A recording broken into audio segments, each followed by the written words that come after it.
Hey guys, welcome back. Man, have I got a cool haul here to show you. It's an eBay, for the most part, it's an eBay haul, but just for my personal opinion, the most awesome haul like ever at Model Car Videos. I just like this old stuff. It's just so cool to me. But yeah, I can't get enough of this. We'll start right here. This is, can you believe that?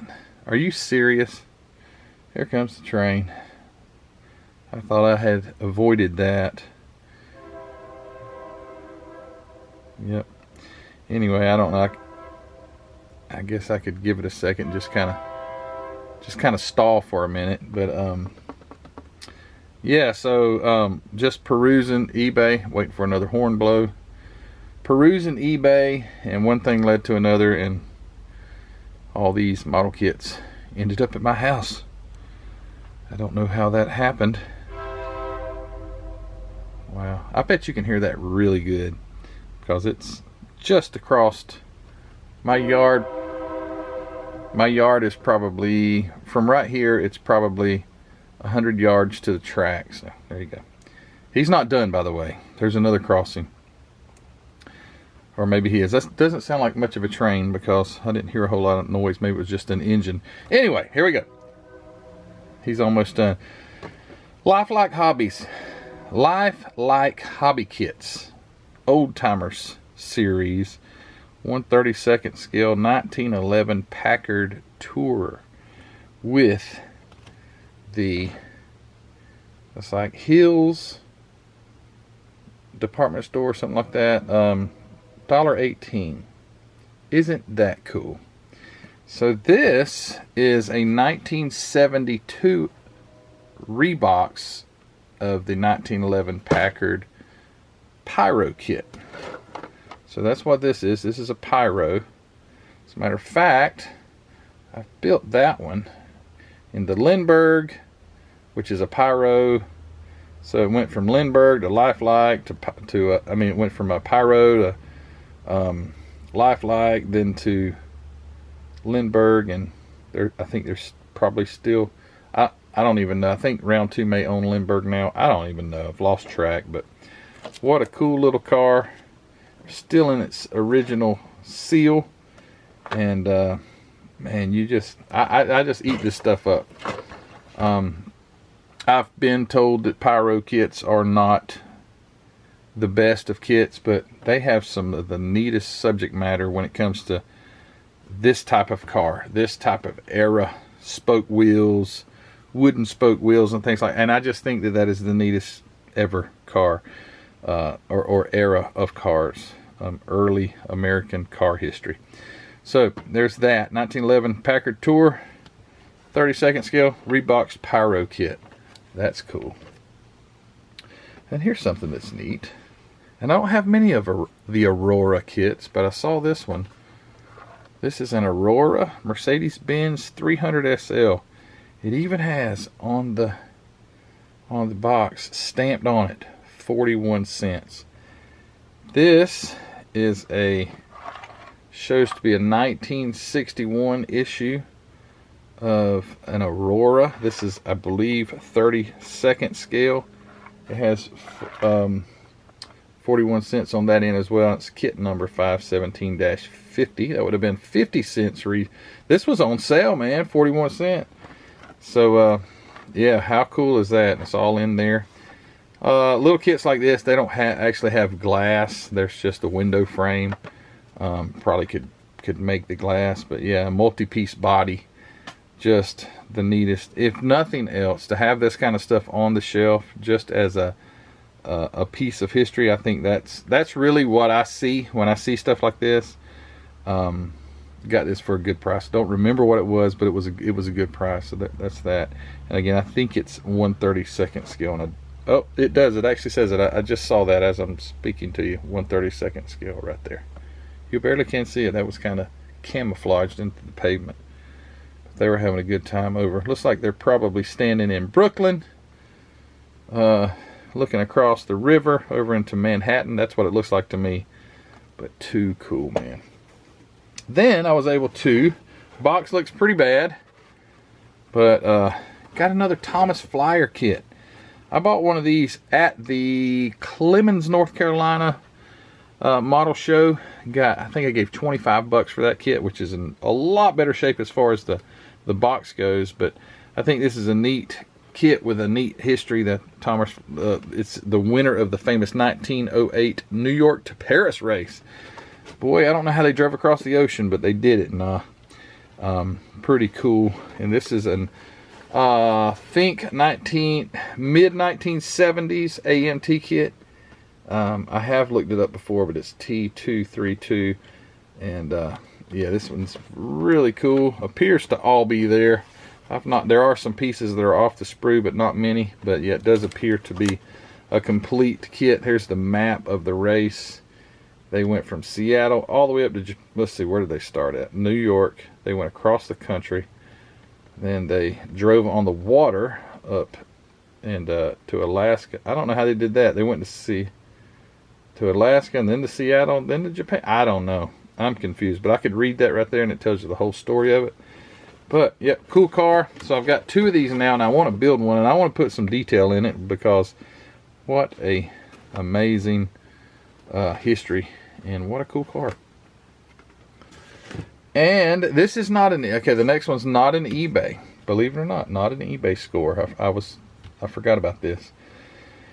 So I've got a friend that lives up in Massachusetts named Tim Ryan. Tim was at a model show just recently. Not just recently, it's been a good month, or right around there. And he said, Matthew, they've got one of these for such and such money. You want it?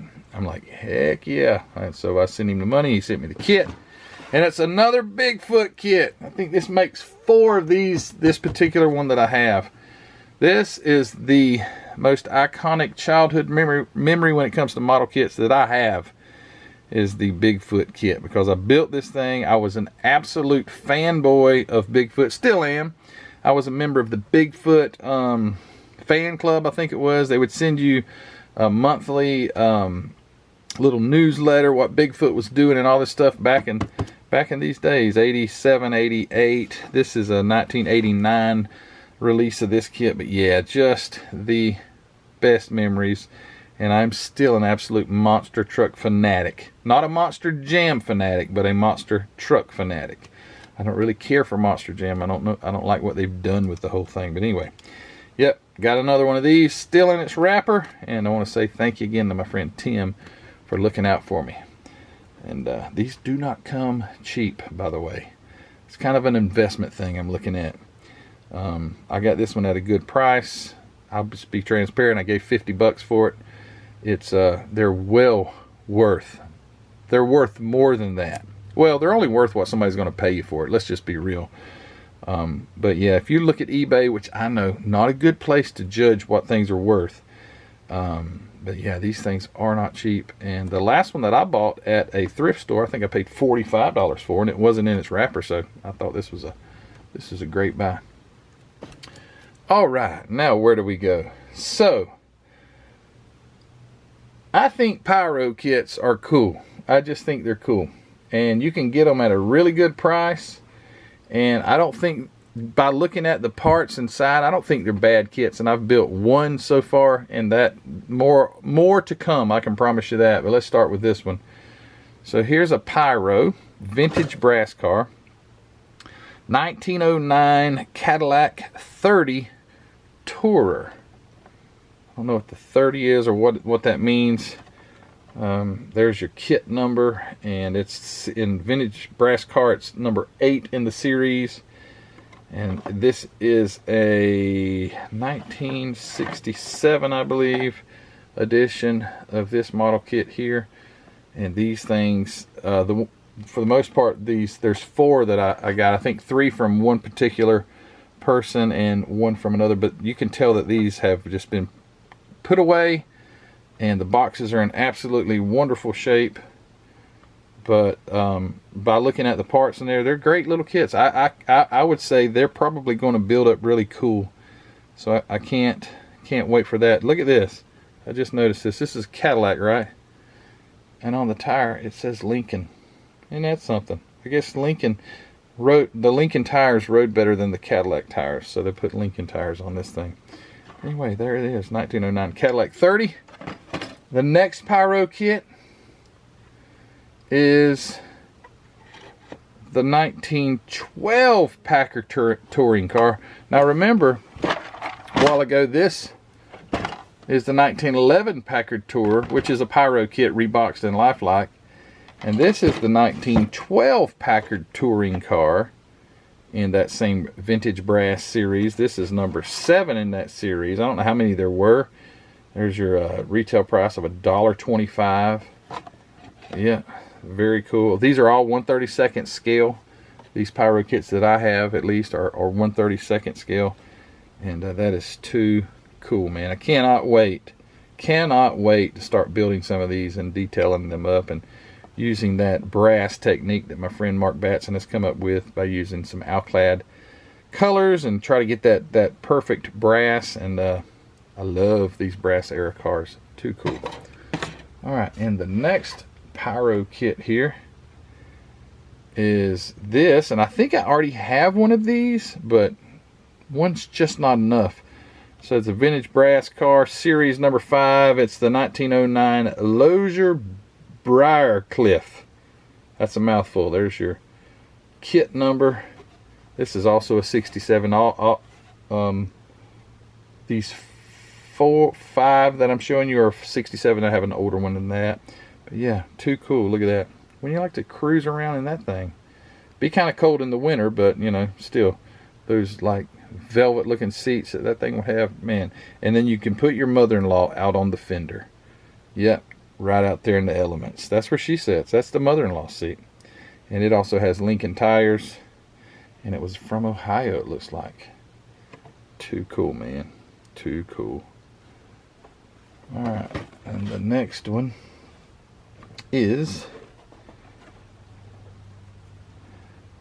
32nd scale vintage brass car, series number 4 of the 1906 Renault, and I said it right to all the Frenchmen, the Renault Town car, T-O-W-N-E car, Renault. Now that even looks cooler. And Renault's had that hood like that. You can spot the Renaults, and it says Lincoln on the tires. Now there's no way this was a European car. Would it still have the same tires as a Cadillac? I don't know. I have no earthly idea. But this is too cool. And it'd be cool to have all these built, sitting up in one display case, you know. Nice. All right, here's another one. Now the box doesn't look near as good on this one, but the car is just as good on in the inside. The box is a little skanky. I don't know what other word I could call it, but it's just, the box is in good shape, but it's the coloring and stuff is pretty bad. So this is a 1914 Mercer Raceabout. Now I've got that kit in 1/16 scale Mercer Raceabout. I've got it in the, what is that thing? I think it's Bandai. I think it is Bandai. But anyway, this is a 32nd scale Mercer Raceabout. And there's your... Now this one was a little sketchy when I bought it, because all the rest of them, the boxes would show the in the contents and everything. This particular one showed the box, and it showed the underside of the box with tape on it, and that was it. Obviously not the original tape, but tape someone had put on there to keep the box closed. I had, so I was like, it was a shot in the dark. And with their description, I could tell they copied and pasted off something else, because you could tell it wasn't something someone would just normally write. And I'm thinking, oh boy, is this thing going to be complete? So I got it, and it is complete. It's in perfect condition. Inside, I cut the tape and checked it out as soon as it showed up. But anyway, there's another one. That is very cool. All right, and my last pyro kit is this. This happens to be an older edition. This is a 1965 edition of the pyro. You can see the box styling is a little different, which this is not the vintage brass car series either. Oh, and I forgot to say that the I might not even have mentioned that was number 2, and then I had number 4. So I skipped number 3. I didn't have it. But this is, check this out. I noticed this. So I guess Pyro went up on the price. That said 79 cents, but they went up to $1. So they had to, on the boxes that were already printed, I guess you can tell they hand stamped that dollar on there. So they tried to get rid of the 79 and put the dollar symbol instead of a 79. So it's kit C346-100 instead of 79.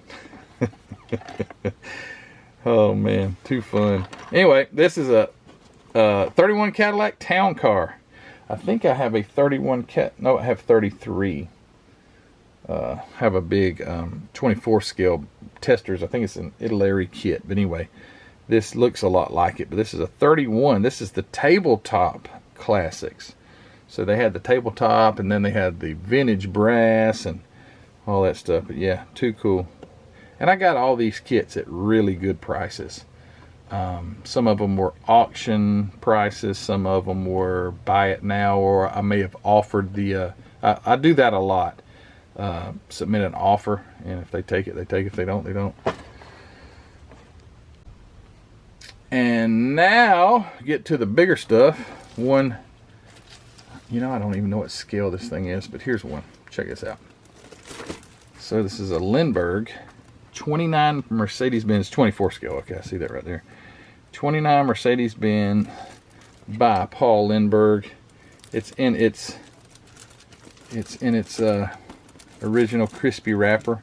And the reason I know it's the original wrapper is, check this out. It's got the price tag on it right there. Key. Or it says Kmart. I'll be dog. Not Key. Look at that. Kmart. I think this is a 1966 edition. So man, look at that. That is so cool. This is the kind of kit that I don't ever want to open, although I probably will, because I'll just cut that out and put it inside the box or something, because that's amazing. That's a time machine, man. Kmart. And I guess key one is how they would ring it up or whatever, and $1.44 for a 124 scale model kit. Yeah, 29 Mercedes-Benz SSK, an authentic 124 scale plastic model construction kit. And this is the old school Lindberg stuff, so I think that's super cool. I don't really have a lot of old Lindberg kits. There's your kit number 668 -198. Yeah, very, very cool. Saw that and I was like, man, that is something. When I saw I don't even remember if I saw the price tag, but if I did, that would have definitely sold me. All right, now I've got a couple. Let's see, 1, 2, 3, 4, 5 to go. So I was able to pick up a couple more Aurora kits. I think this is 74. It may not have the date, but I think I've looked it up. I think it's 1974. This is the 1911 Buick Model 14 Roadster. These are 1/16 scale, kit number 153. But look at that, man. And Aurora, just the best box art. If you want to go back in time, just look at some Aurora box art, and it is just beautiful. Love it to death. It's got the artist name right there. I can't read that, but anyway. Yeah, Aurora. Some of these aren't cheap. Okay, I'll just be transparent with you there. I won't give you, I don't remember how much I paid for them, but some of these are not cheap at all. But I think just to have this time capsule is it's just the coolest thing. So there you go, 1911 Buick American Classic. And then here is, let's see, I saved the 3 older ones for last. Here is another Mercer Raceabout. So this is a 16th scale Aurora American Classic 1913 Mercer Type 35J Raceabout. This is also one of the early to mid 70s re-release. This had a price tag on it, but I can't see what that was. Looks like maybe a 6, a 3, an 8. What else numbers are around at the bottom? But anyway, could have been a 6, could have been a 3, could have been an 8. But yeah, very cool. Kit number 155. This one is in its original wrapper. I am going to unwrap it, but just not on this video. So you guys will get to experience what it's like to open up one of these old, probably got tire burns all over the window. Oh, never mind. Doesn't have any window. Well, I don't have to worry about that at least. Windows are bad if you get tire burns because you can't Bondo a window, but you can a body panel or something like that. But anyway, very cool car. All right, so here we go. Here are the older ones from the 60s. So check it out. I love these box arts especially. They've got these like little cutout paper people standing there taking a picture. This kit is a 1961 issue of the Stanley Steamer. And if you've ever watched anything pertaining to Jay Leno, you've seen some Stanley Steamers, or I've just caused you to remember the way that commercial, something Stanley Steamer, something about keeping it cleaner or something like that. But yeah, the Oldtimers, famous cars of all time. That which makes no sense to me because it says famous cars of all times. How about the most famous? Oh man, I got an Oldtimers kit, famous cars of all time. That doesn't make sense. It's like they didn't word it right. But anyway, yeah, Stanley Steamer. That's not what I paid for it, but it does have the date on there, 1961. So somebody sold it one time for 30 bucks. I think I probably paid more than that for it, but anyway, yeah, pretty cool. Pretty cool. Very, very low parts count. Well, not very low, but they're super simplistic kits. They're 1/16 scale, but they're not giant cars anyway, so it won't take up a lot of space. Very cool. All right, and okay, here's another one. Here's an Oldtimers, famous cars of all time, Stutz Bearcat. Matter of fact, I think Jay Leno's got a Stutz Bearcat. 1961 edition of this kit as well. Look at that box art. Isn't that just like amazing? I don't know. I don't know how to say it. I mean, super simple, super simplistic. You know, I'll tell you what it reminds me of. The way these people look, they look like they need to be on the 1964 Rudolph the Red-Nosed Reindeer. Like, I could see, like, that's what this... I used to go to I live in my grandparents' old house, right? When they passed away, I was able to get the house. I would come as a kid, and let me bore you just for a second. I would come, 2 movies that would play once a year. The Wizard of Oz, I'm sure there were multiples, lots, but the ones that we would come over here. Wizard of Oz, Rudolph the Red-Nosed Reindeer. We didn't have the best television reception at our house. We lived out in the boondocks, which my grandparents only had an antenna too. We didn't even have that. But anyway, I would come as a kid, lay in front of the old console television and watch Rudolph the Red-Nosed Reindeer every year that I can remember. And Wizard of Oz too. But this is what this box art reminds me of. It reminds me, this one especially, reminds me of, like, you should see Rudolph and Santa Claus and Cornelius or whatever his name was, or the big abominable snowman would be standing behind them. And they would fit this box art perfectly. But anyway, this isn't nothing about Rudolph the Red-Nosed Reindeer. It's about Oldtimers, famous cars of all time, Stutz Bearcat, plastic assembly kit by Aurora, 1961. And yeah, just love it. Just absolutely love it. There's your kit number. $1.98 retail price back in 61. When $1 was $1, which I guess it was. I guess $1 still is $1. It's just not worth near as much. All right, and I've got one more.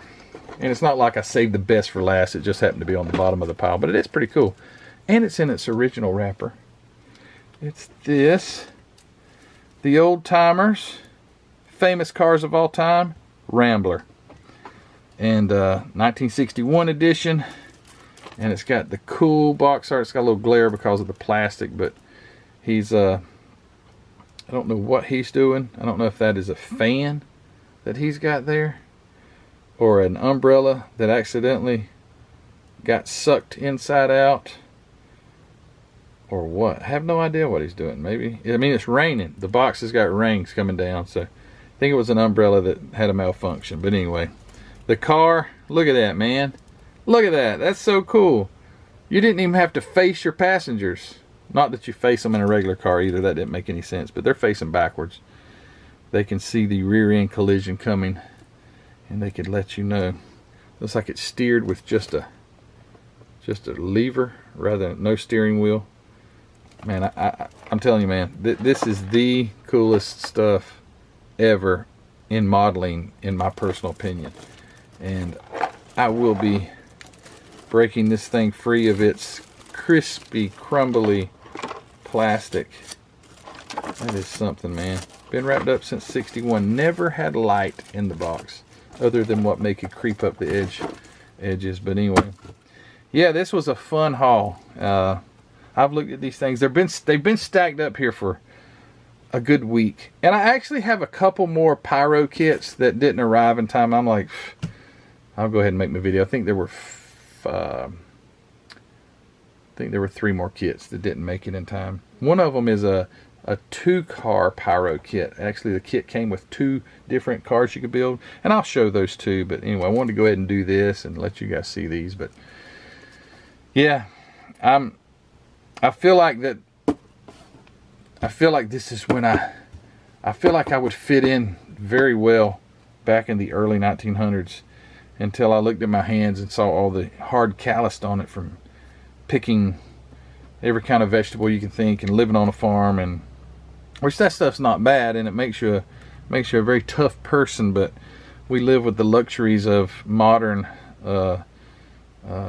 times, and man, but I just still think that this era of cars is the neatest ever. I don't even know what year this thing is. I don't even know if it says what year the car is.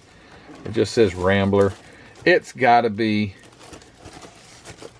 pre-teens or something like that, maybe early teens, because it looks like you cranked it on the side right there, and then you drove it with the lever stick. But anyway, thanks for watching, guys. This is fun to me. This is absolutely fun. If I could just buy kits and look at the antiques, I would absolutely be consumed. I can't afford to.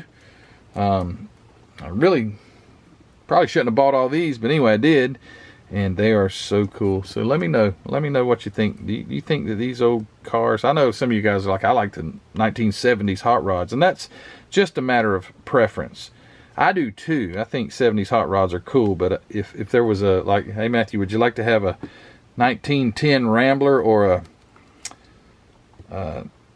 well, I wouldn't say like Boss 429 Mustang. I mean, I would definitely take the Mustang because I could sell it and probably buy 5 Ramblers, or more 10 Ramblers. But if it was a normal 70s, muscle car or something, or they said you want a Stutz Bearcat or a I'd probably take the Rambler or the Stutz Bearcat. I mean, it is what it is, because I connect with that so much fluently. I don't even know if that was the right word to use at that time, but anyway, I did. But anyway, all right, I'm rambling on. Thanks, guys, for watching. As always, don't forget to go check out Hobby Nut Models, because whenever I build this Rambler, but Matthew, you'll never build that Rambler. That's quite possible. But if I did build this Rambler, that yellow paint, guarantee you, it would probably be MCW from Hobby Nut Models. So go over to hobbynutmodels.com. It's always linked in the description of the video. Go check out Mark's line of model kits and paints and everything else that goes along with building a quality model car. You can find it over there, so go check it out. It's always linked in the description. If you use that link, and if you do happen to buy something while you're over there checking out Hobby Nut Models, I'll get a little credit for it, and it helps me out, helps the channel out. So yeah, that Facebook group, thanks to all the participants over there. If you want a t-shirt or something, or a sticker or a coffee mug that says Model Car Videos, yeah, Spring Store. And thank you to my Patreon members. You guys are great, and I really appreciate your support. And yeah, I guess that's about it. Please give this video a like if you hadn't already. A lot of times people like videos right to begin with, but if you hadn't, go give it a like. If you're not subscribed, hit the subscription button. But I'm thinking you probably are. But anyway, guys, thank you so much for all you do for me. And until the next one, we'll see you later. You take care. Bye.